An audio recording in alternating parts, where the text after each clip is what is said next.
Araştırmadın mı? Bezat One Köle Mektep İşcan So special.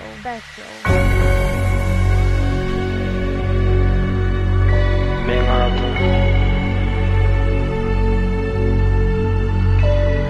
Men adım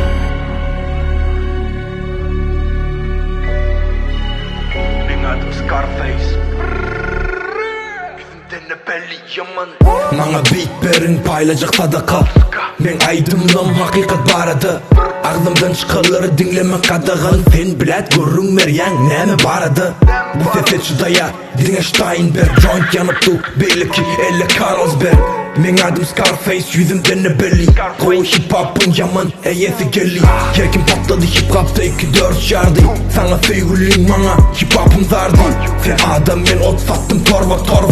Bu için hip hop satam oktava. Bang bang utanmak yok. Bang bang utarmak yok. Boynunuza üzülen zinciriniz takacak. Joint yali kariyeriniz yakacak. Now the youngsters is crazy, is wild.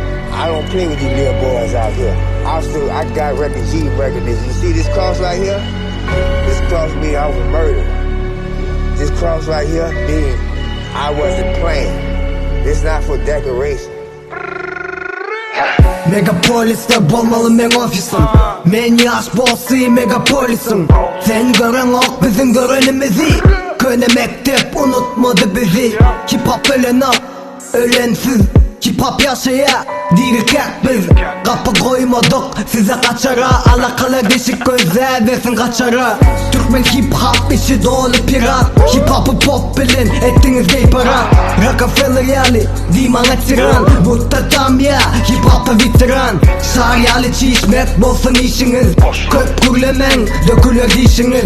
Bana pohuy, kim ne mi diyse diysin. Bush Khalifa gönlü götünüze girsin. Fuck the police, you hear me? Fuck NOPD, you hear me? Cause it's like this here, you hear me? They don't help a nigga for nothing, you hear me? They just wanna see a nigga locked up behind the fucking balls, you hear me? What the fuck we gonna do, you hear me? We get out of jail, you hear me?